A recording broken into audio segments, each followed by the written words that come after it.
నేను నిన్న మొన్నటిదాకా చెప్పేది ఈ ప్రభుత్వం వచ్చినాక ఎవ్వరు సంతోషంగా లేరు, ఒక ముగ్గురు అక్కలు సంతోషంగా ఉన్నారని చెప్తుంటే నేను ఎవల అక్కలు గీతక్క, సీతక్క, సురేఖక్క అని చెప్పిన. ఇప్పుడు సురేఖక్క కూడా సంతోషంగా లేదట, అదో బాధపడింది. ఇప్పుడు నేను అనుకున్నాం మొన్న గీతక్క, సీతక్క, సురేఖక్క అని చెప్తుంటే ఇప్పుడు సురేఖక్క కూడా సంతోషంగా లేదని వాళ్ళ బిడ్డనే ఏడ్చుకుంటే చెప్పబట్టే.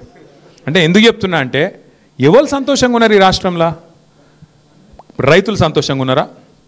వాళ్ళకు బోనస్ వస్తుందా? వాళ్ళకి యూరియా బస్తా దొరుకుతుందా? టైంకు రైతు బంధు పడుతుందా? కరెంట్ ఇస్తుందా చక్కగా? ఏం చక్కదనం ఉన్నది రైతులకు?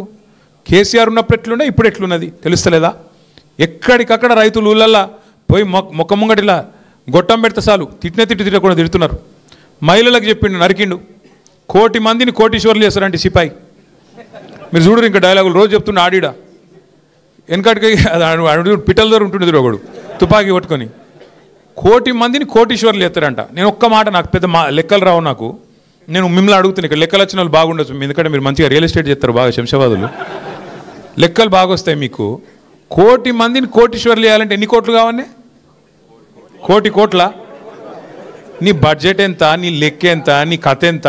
నువ్వు 1,000,000 మందిని కోటీశ్వర్లు చేసి ఏం నరుకుడు అది? ఏమన్నా చెప్తే కూడా కొద్దిగా అతికేటట్టు ఉండాలి లేదా? 1,000,000 మందిని కోటీశ్వర్లు చేసుడు కాదు, మా మహిళల పుస్తల తాడు ఎత్తుకపోతే ఈయననే మంచోడు.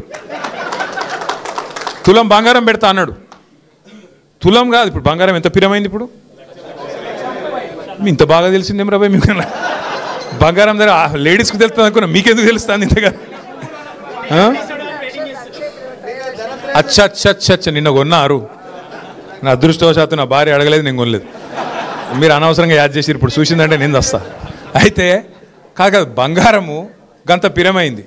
ఇప్పుడు ఎన్ని పెళ్ళిళ్ళైనా మరి రేవంత్ రెడ్డి వచ్చినాక ఒక 5-6 లక్షల పెళ్ళిళ్ళని అయినాయా లేవా? మరి ఎన్ని తులాల బంగారం బాకీ ఉన్నాడు? ఎవరికైనా నచ్చిందా బంగారం? ఎన్ని నరికిండు? అసలు ఏం మాట్లాడినారు? కేసీఆర్ గారు మీరు కళ్యాణ లక్ష్మి అని పెట్టిర్రు, కానీ నువ్వు ఇచ్చే కళ్యాణ లక్ష్మి ఎప్పుడు వస్తుంది? పిల్లలు పుట్టినాక